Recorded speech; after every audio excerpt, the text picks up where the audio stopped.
Bolt, a former special effects artist turned into the meanest supervillain. Lawrence Larry Boletinsky is the name of the man who was the professional special effects designer who became a criminal and assassin for hire after inventing a suit that allowed him to teleport and shoot energy bolts, giving him the moniker Bolt. Dan Mishkin, Gary Cohn, and Paris Cullens developed Larry Boletinsky, who originally appeared in Blue Devil No. 6. Before we go into our explanation, we have a very small request. If you like our content, please support us by subscribing to our channel. This is a small click for you, but for us, it means a lot. Thank you. Let's begin. The origins of this twisted villain. Larry Boletinsky is actually a special effects artist who is also an assassin. He created a unique outfit that allows him to teleport and shoot energy bolts. Bolt, as he is now called, has fought the superheroes Captain Atom, Blue Devil, and Starman, also known by the name Will Payton. Bolt also makes an appearance in the first volume of Suicide Squad in the comic issues 63 through 66 from March to June in the year 1992 as part of a more malevolent version of the squad supporting the dictatorship on the territory of Diablo Verde. Amanda Waller and the squad eliminate him and his companions while attempting to oust the ruler. He joins the Killer Elite, a subgroup of assassins. One of their numerous clashes pits them against the merc squad known as the Body Doubles. In an off-panel struggle, Bolt is taken to the hospital. He joins the third edition of the Suicide Squad and seems to perish on his first assignment alongside Putty, Killer Frost, Lavanot, and Eliza. He falls into a shaft, fractures his leg, and is assaulted by killer ants. He is shown to be dead at the hands of the powerful Killer Frost. He subsequently reappears and seems to be alive in the scenes of Identity Crisis Issue 1, when he is severely hurt by two street youths suffering a pierced lung as well as two punctured kidneys. He is also a member of the secret society of supervillains. Other characters have commented on his supposedly miraculous resurrections, most notably following his recuperation from his gunshot wounds. Bolt is a member of the Injustice League Unlimited, along with Lex Luthor, Cheetah, and the Joker, and is one of the antagonists featured in the Salvation Run comic series. He is also one of the bad guys tasked with retrieving the Secret Six's Get Out of Hell card for free. Bolt is subsequently slain by his son Dreadbolt, who sends him inside a brick wall using his own armor's teleporting abilities. He's been recognized as one of the people buried under the Hall of Justice. He was later brought back to life as a part of the Black Lantern Corps. Terry, Bolt's son, transported Bolt halfway into a wall when Clock King demanded that he kill his dad as a rite of passage. In the Identity Crisis plotline, Bolt initially appears inside the post-crisis New Earth. He struck a deal with two teenage gangsters, Trayvon Trey Williams and Benny Addison, to buy a Lex Luthor warsuit from them, which is now held in a crate. Bolt, however, has no plans to reimburse them for the suit, and instead wants to simply take it from them. He waits in a parked car near the meeting place, talking on his phone with the Calculator, bribing him for information on the thugs and any heroes who may be there. Calculator notifies Bolt about their identities and estimates that they are ready and armed 18% of the time. Calculator also alerts him about the presence of Ralph Dibny, aka the Elongated Man, and Firehawk nearby. Bolt decides to go on the offensive and teleports himself to the alleyway right in front of the goons to take the warsuit. When they see him, they become enraged and demand their money, and Bolt chooses to inform them openly that he intends to loot them. Bolt's pompous overconfidence in showing his hand would prove fatal as they were armed. They instantly take out their pistols and shoot him down. Bolt is severely hurt with many bullet wounds, and Benny panics and escapes while pleading with Trey to do the very same thing. But Trey's conscience wins as Bolt tearfully begs him to call an ambulance. Trey dials for one and tells Bolt that everything is alright. Trey and Bolt then escape the scene. In the meantime, Dibny gets a distress call from his wife Sue, who is being assaulted at home, and as a result, he is unable to assist Bolt or catch the two goons, as he gets Firehawk to transport him home. Bolt survives his gunshot wounds following treatment at Opal City's St. John's Hospital, although he is still gravely crippled and bedridden. After the electrocutioner murders the medical workers outside, Bolt visits him and advises him where and how to find the goons who wounded him in order for the electrocutioner to return Lex Luthor's warsuit. In the 1987 Suicide Squad comic Volume 8, named The Final Mission. Bolt shows the reader the true extent of his cruel and evil nature. On the island of Diablo Verde, which is on the edge of the Bermuda Triangle, a man was being chased by a bunch of hooligans who are later revealed to be members of the Suicide Squad, who planned on eventually killing the man, who apparently is a peon. They decide that he belongs to whoever is able to get him first, as they continue to attack him. Deadline is bored of being the peons up, but Bolt takes over and tells him that the pay is good and their jail sentences are getting overturned, and they're also getting their pending charges dropped. All they have to do for this to happen is to help prop up Guede's government in order to prepare for a spell. The squad was a group of criminals guided by the government personnel into challenging circumstances and assignments. The option was simple: languish away in a prison cell for the remainder of their days, or undertake black operations missions secretly for the federal government as employees of the Covert Task Force X. They may not really make it back unscathed, but for the hardcore offender spending time at Belle Reve Federal Prison, this represented a once-in-a-lifetime opportunity. In difficult times, extreme measures must be taken, as Amanda Waller leads a hurriedly assembled Task Force X to take down a ruthless metahuman revolutionary who has taken over the leadership of the fictitious Caribbean state of Diablo Verde. The squad is dispatched to Diablo Verde, which is a stand-in for gangster-era Cuba, for the last task.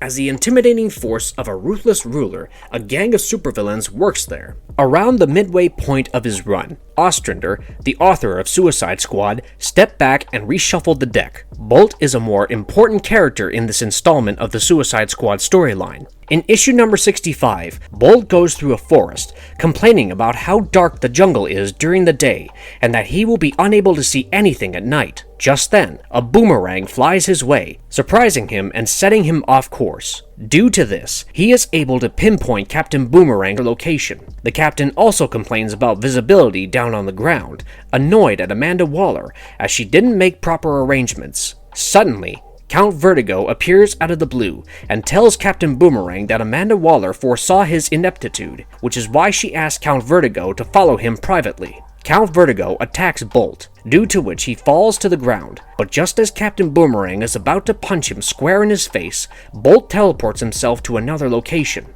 Count Vertigo notices this and notes that this is not a good development, while also saying that Waller will not be pleased.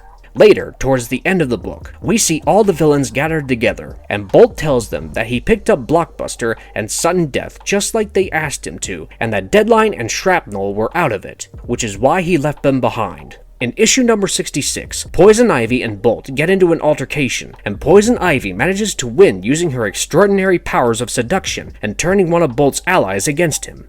Bolt's fantastic adventure with Blue Devil. While Doctors Beaker, Nemish, and a third unidentified doctor bemoan the lack of a specific prototype to consult in Blue Devil comic issue 9, Bolt follows down Blue Devil, Trickster, and Sharon Scott, and strikes them from the air. Trickster fires a barrage of bubbles at him, but Bolt buzzes them away, causing the hero's car to tumble off a cliff. Blue Devil's Triton shoots off, heading right for Bolt, who escapes.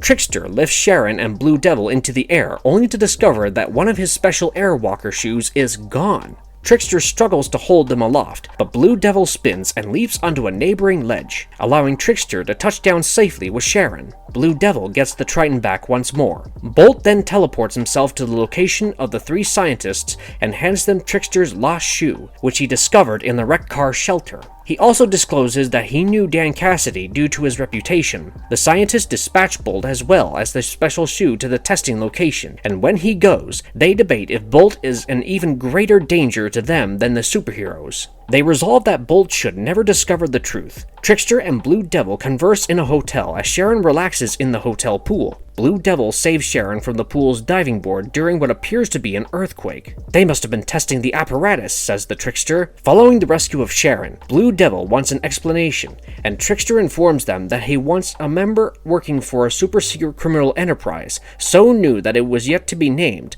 that aims to separate California from the United States by splitting it from the rest of the country. They want to elevate the state by utilizing the tech in Trickster's special Airwalker shoes. Trickster was hired to assist them, but he ran away with the money and never gave them his shoes. Eddie Bloom gives Wayne Tarrant a threatening, rhyming message he was supposed to deliver from Annie and Gina at the Werner Brothers studio. Eddie also possesses a diary left by several college instructors for Blue Devil on how to behave like a superhero. Eddie then declares that he will clean Blue Devil's workshop. The scientists present their idea to Bolt during the Santa Veronica College workshop. According to studies, the rest of the nation has been dragging California down socioeconomically, and that if left alone, California could outpace all other countries. To solve that problem, they created a 50-foot special shoe with anti-gravity capabilities, which they plan to use to lift the state of California to independence. Meanwhile, Blue Devil and Trickster have developed a system that can track the distinctive energies of the special Airwalker shoes, allowing them to pinpoint the stolen shoe. They storm the lab, but the scientists trigger an anti-gravity field, causing the two superheroes as well as the small items surrounding them to float in midair. Blue Devil launches Trickster quite far away from the field, and he collides with Bolt. Trickster reclaims his other shoe and deactivates the mechanism that has Blue Devil trapped and unable to move. Bolt swipes at Trickster, but Blue Devil incapacitates him using his trident. Bolt recognizes that all of the three scientists are actually the entire organization and not just a portion of it. Bolt threatens them to make them talk and spill the beans. The scientists explain that they intend to put their historical and socioeconomic ideas to the test. The Monitor was used to hire all of the Skyriders and henchmen. Blue Devil has had enough and goes at it with Bolt. The scientists, unable to accomplish their ultimate aim, settled on elevating the Santa Veronica region. They get inside the flying shoe and lift the city off the ground, but it drops back to Earth. Trickster says that one of his two shoes regulates climb while the other controls descent, and that the three scientists only confiscated the ascending one. As a result, the gigantic shoe will prevent them from landing. Blue Devil advises the scientists to attempt ascending after reconciling with Sharon, who is now in a car that is also levitating, and they learn they can't. They ask Blue Devil to bring them safely to the ground. Blue Devil leads the automobile to the shoe with the trident, and the scientists clamber inside the car, leaving the shoe to float its way into space. The automobile exits the anti-gravity zone and falls into the water. But Blue Devil utilizes his mighty trident to level all of them out, so they land safely. Trickster brings out a rubber duck, which expands into a life-size raft. His son picked up the mantle. Terry Boletinsky, Bolt's son, makes an appearance in the Teen Titans series in number 55. He first seeks to recruit Blue Devil's old sidekick, Kid Devil, until he reveals that he is continuing in his dad's footsteps as Dreadbolt. He attempts to encourage Kid Devil to become a part of his group named the Terror Titans. But when Kid Devil declines, he aids the rest of the evil Terror Titans in destroying him. Later, at the demands of the brand new Clock King, he is dispatched to aid Ravager in his defeat of Copperhead and Persuader. He threatens Marvin and Wendy, but Ravager calls out his bluff and beats him all by himself. He gathers his colleagues and tries to hunt Ravager down once again, but is likely killed in the resulting explosion created by Ravager, shattering a gas pipe. He is subsequently found to have utilized the teleportation mechanism in his suit to bring himself and his colleagues to safety. Dreadbolt is instructed by Clock King in the Terror Titan series to assassinate his father in order to prove himself worthy of leading the Terror Titans. When he complies, Clock King renames him Bolt. Disruptor attempted to lure Terry into murdering him after losing favor with Clock King for Ravager, but Terry wasn't really fooled. Ravager goes out to stop Clock King from destroying Los Angeles using an army of indoctrinated metahumans. Bolt, as well as the Terror Titans, fought him, but were defeated. Miss Martian, who had pretended to be a part of the metahumans, liberated the rest of them from their indoctrination, and they set out to hunt down the Terror Titans. When Bolt and the rest retreat to Clock King's stronghold for assistance, they are shocked to witness Clock King execute Disruptor for her incompetence and leave them all at the mercies of the incoming metahumans. Bolt volunteers to hold them off while all of his friends flee, but they refuse and are eventually beaten, with Dreadbolt defeated by the electromagnetic-powered hero Static. Bolt and the surviving Terror Titans break out from captivity 2 weeks later, plotting vengeance on Clock King. Terry demonstrated himself to be a strong-willed and stoic commander as the Terror Titan storyline progressed, but his facade was swiftly exposed by his colleagues after the Persuader 3 remarked that Terry hadn't assassinated anyone. Clock King forces Terry to murder his father as a test of his ability to command the Terror Titans.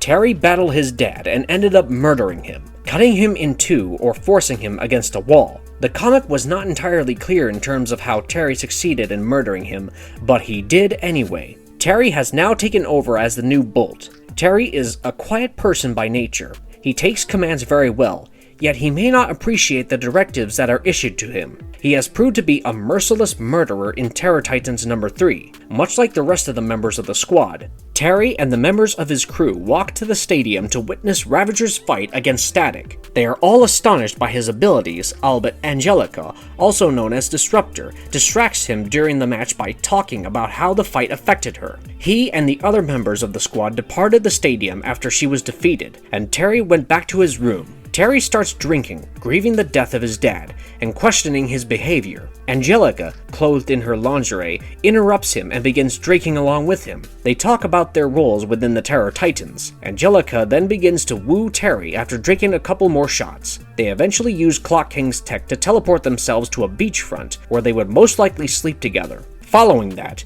Angelica tries to persuade Terry that Ravager is actually preparing to assassinate Clock King and wants her removed from the picture. Terry gets mad at Disruptor, backing away from her and going back to base as soon as he realizes her intentions.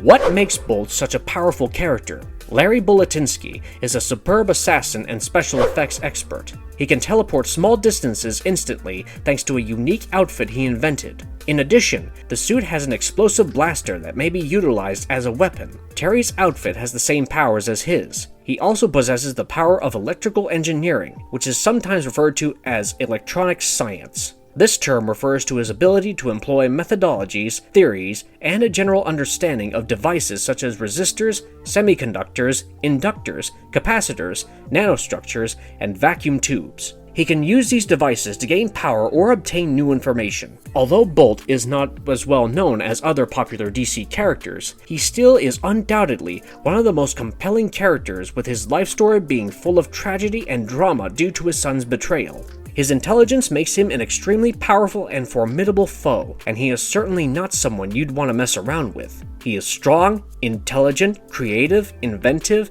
and highly logical, which gives him an edge over quite a few superheroes as well as some of the other more popular DC supervillains. It would be very interesting to see him play a few roles on the silver screen and fight a few more powerful heroes in future releases. We hope to see much more of his formidable character in the future. And if you liked our content, don't forget to leave a like and subscribe to us if you haven't already. Have a good one and be safe. Thanks everyone!